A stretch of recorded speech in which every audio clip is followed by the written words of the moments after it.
The pressure is on for Senate Democrats.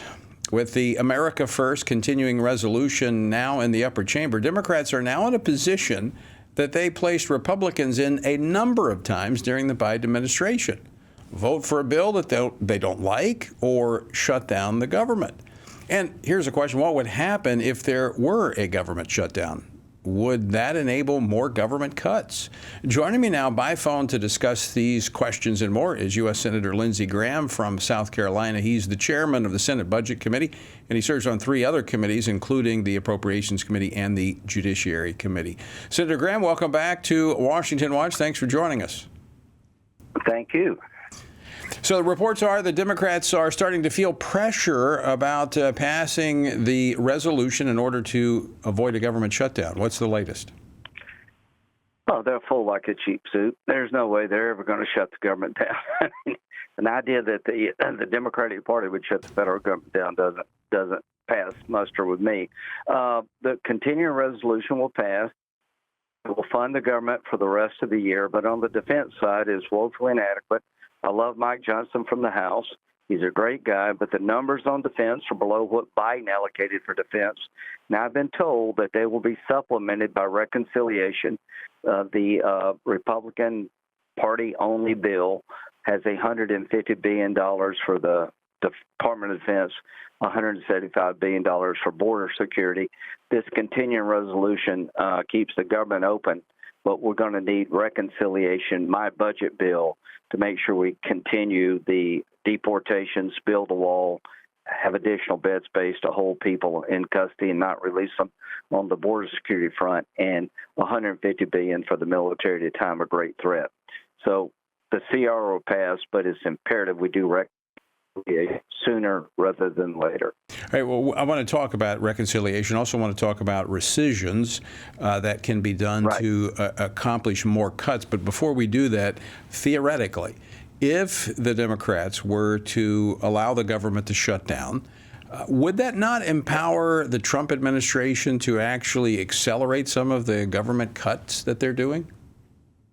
Yeah, I think it would. That's sort of maybe the upside of it. But the downside, it puts the military in limbo and Department of Homeland Security in a time of great threat. So I think the best thing for us is to pass the resolutions sent over by Speaker Johnson and his team and work on reconciliation so we'll have enough money to finish the immigration agenda President Trump promised, deporting bad guys and drug dealers and others, finish the wall, more detention beds, and helping the military with $150 billion.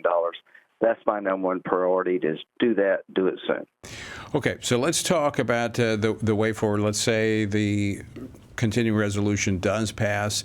There is another measure. I think you've written about this. I think I saw a piece that you wrote regarding rescissions, which is a budgetary measure that would allow the White House to basically claw back some funding from the previous administration that has been allocated but not spent. This is so important. Rescission allows us to get DOGE. You know, they're doing a really good job. You know, they've made a few mistakes, but overall it's been really good. All the crazy stuff they found that your taxpayer dollars are used to support, the way you eliminate that from the government is a rescission package. I'm, again, the budget chairman.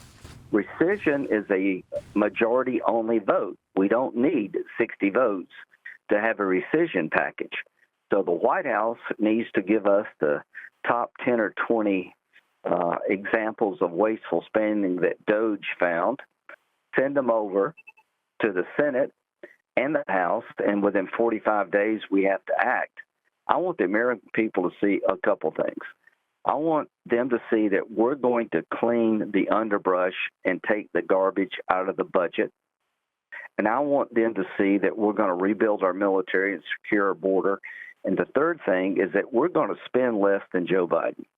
The one thing that I'm insistent upon is that we need to make the tax cuts of 2017 permanent to keep the economy going, but we got to start spending less than Democrats to run the federal government. What good are we if we can't do that? Is it possible to get back to the pre-COVID spending levels? I mean, we saw this artificial infusion. It wasn't artificial; it was real, but it fueled an expansion of the federal government with this COVID era funding, and we haven't gone back to those pre-COVID levels. Well, Ron Johnson, my good friend from Wisconsin, you need to have him on the program because he loves this stuff and he knows it backward and forward. So in 2019, we spent $4.4 trillion to run the federal government. Today, we're at 7.3. The country hasn't grown in population. When you account for inflation from 2019 to now, that would be 6.5 trillion. So we need to go back to 2019 pre-COVID spending levels adjusted for inflation, and that's what we should be spending, not 7.3 trillion. That's $800 billion of money that was allocated during COVID, and COVID is behind us in terms of the federal government's massive infusion of capital here. So the answer is yes. If we don't go back to spending before COVID, we made a huge mistake. When your kid is sick or you have an emergency in your home, you spend whatever you have to spend, but you don't keep spending at that level when the emergency is over. Right. So my number one goal is to come up with a budget for 2026 that goes back to pre-COVID levels with inflation. In my conversations with House Speaker Mike Johnson on this is he feels that some of the waste, fraud, and abuse being identified by DOJ could make that a reality of actually uncovering this and removing it from the federal budget. He's dead right. We could, what Elon and that crowd's found is hundreds of billions of dollars. So there's two things. This is a bit wonkish, but rescission allows you to cut the discretionary budget without 60 votes. The White House has to initiate it. Reconciliation allows you to deal with the mandatory spending, mandatory programs like Medicaid, reforming Medicaid. So those two lanes are available to us. We should use both lanes to achieve saving, to eliminate waste, fraud, and abuse. And so to be very clear with our viewers and listeners, that those two tools that are part of the Budgetary Act of, I think, 1974, allow the government to do this, the Congress, with a simple majority vote in both chambers. So this avoids the 60-vote threshold in the Senate. So this is a real possibility. You just have to have all the Republicans together.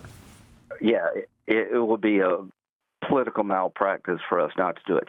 They passed Obamacare through reconciliation, the Democrats. They passed the Inflation Reduction Act through reconciliation, the Democrats. We've had the House, the Senate, and the White House as Republicans 4 times in the last 100 years. You have to have all three to do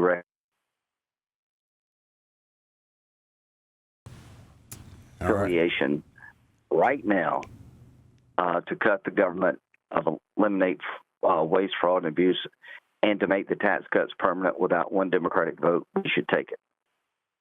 All right, Senator, I want to switch gears on you for just a moment. I want to talk foreign policy. That's what you and I usually talk about. Let's turn to Russia and Ukraine. According to the latest reports, Russian President Vladimir Putin says he is open to discussing a ceasefire. He rejected the one that came from Ukraine and that the U.S. helped negotiate, but now he's saying he's open. What's your reaction to the news? I would be very wary of Trump if I were Putin. So President Trump has been brilliant here. You know, he's pushed Ukraine to the table, and they needed to be pushed to the table. I admire Ukraine's willingness to fight. They've been very brave for the last 3 years, but we need to end this war. We needed it honorably and justly. Zelensky said yes to a 30-day ceasefire. He's ready to sit at the peace table. I've got sanctions against Russia if they refuse to work with President Trump. These are crippling sanctions. There's a tariff component.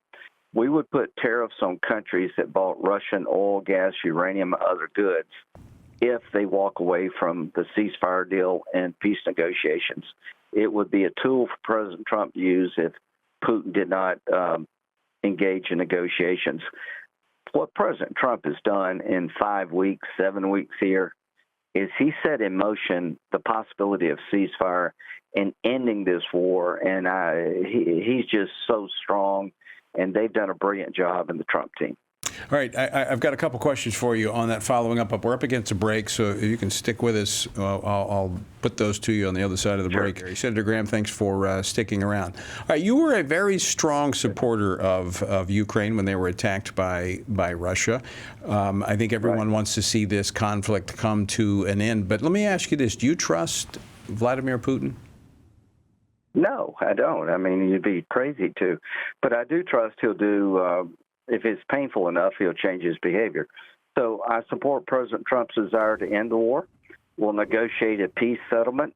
And what did we do wrong in 2014? We had they invaded in 2008, 2014, and 2022.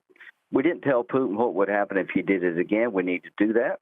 We didn't integrate our economies with Ukraine. We need to do the minerals deal. They're sitting on trillions of dollars of critical minerals. It will be a great deal for America.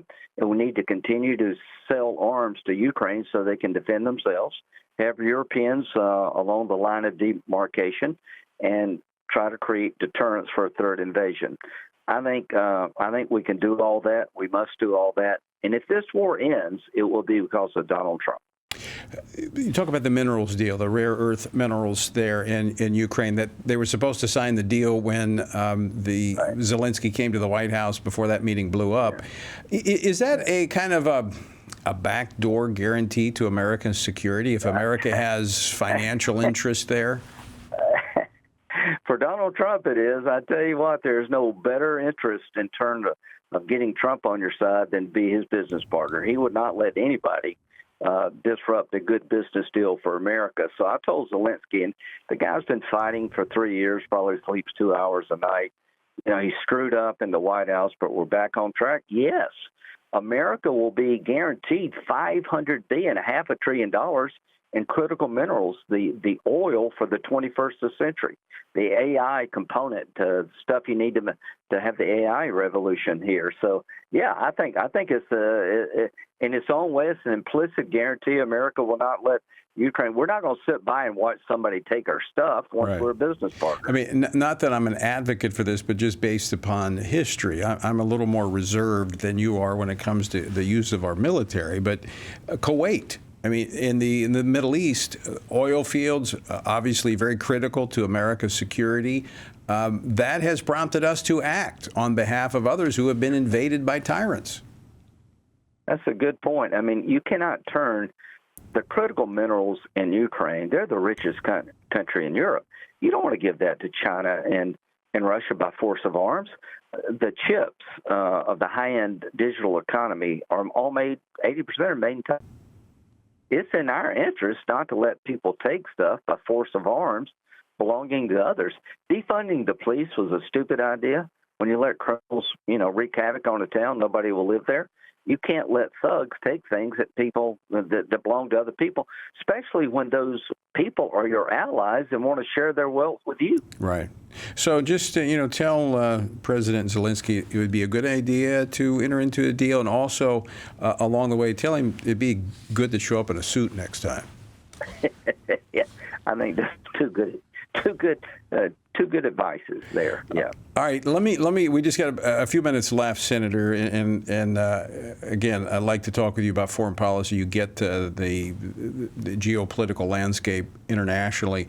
Let's talk about Middle East. Let's talk about what's happening in Syria with the interim government there signing a kind of an agreement, or at least a way to go forward with the Syrian Democratic Forces, which were kind of the guys protecting the good guys.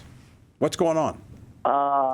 Let me tell you, you're talking about the Kurds? Right. Yeah, this is big. So Golani is a work in progress. I don't trust him. I don't know him, but he worked with al-Baghdadi, and now he's in charge of Syria. They're backed by Turkey. I don't know if they're ISIS-light or al-Qaeda-light or their new form of Islam we can do business with. But signing an agreement with the Kurds, who have been great to us, very supportive of Israel, is a good start. Now, Christians were slaughtered in their homes down south. The Alawites, who are kind of Shiites, were attacked by HTS forces. That bothers me, but I've been told Iran may be behind this. So I don't know exactly what's going on in Syria. We need to watch it like a hawk. But if this is a new group that we can do business with, that has basically kicked the Iranians and the Russians out, that's good. If they're radical Islamists that want to kill Christians and others, that's bad. Well, I hope you'll rattle the cage of the intelligence folks a little bit to try to find out. Because last week when I was in Israel meeting with the Prime Minister Netanyahu, and I know you have a lot of respect for him because you're there a lot. I do. And they asked about you while I was there. They're very concerned about the new Syrian government. Yeah, they don't trust. I don't know what's going to. I don't trust them either. I mean, we'll see. Actions matter, but the fact they did a deal with the Kurds is encouraging. The Kurds have been good friends. But what happened to Christians in the South just a few days ago concerns me greatly. You know, over there, distrust, then verify. Right. It is. It's a very volatile situation. The things are changing very rapidly. Let's talk. Got about a minute left. Are we going to see any movement with Saudi Arabia and the Abraham Accords? I'm very hopeful, but you got to deal with Iran. Iran is the root of all evil. Without Iran, there's no Hezbollah, Hamas. Assad was propped up. They're marching toward a nuclear weapon. They have enough material to make 6 bombs. They haven't put it together yet. I would green light Israel to attack the Iranian nuclear facilities. Once you weaken Iran, then all things are possible. You've got to get Iran put back in a box. October the 7th was designed to stop normalization between Saudi Arabia and Israel, which is a nightmare for the Iranians. Hamas is an extension of Iran. Until you deal with Iran, I don't think you're going to get Mideast put back together. But Saudi and Israel, they're very much still talking. Pray for that. Pray for Israel. All right. We'll do that. And Senator, always great to talk with you. Thanks so much for joining us on Washington Watch. God bless. Thank you. Senator Lindsey Graham of South Carolina.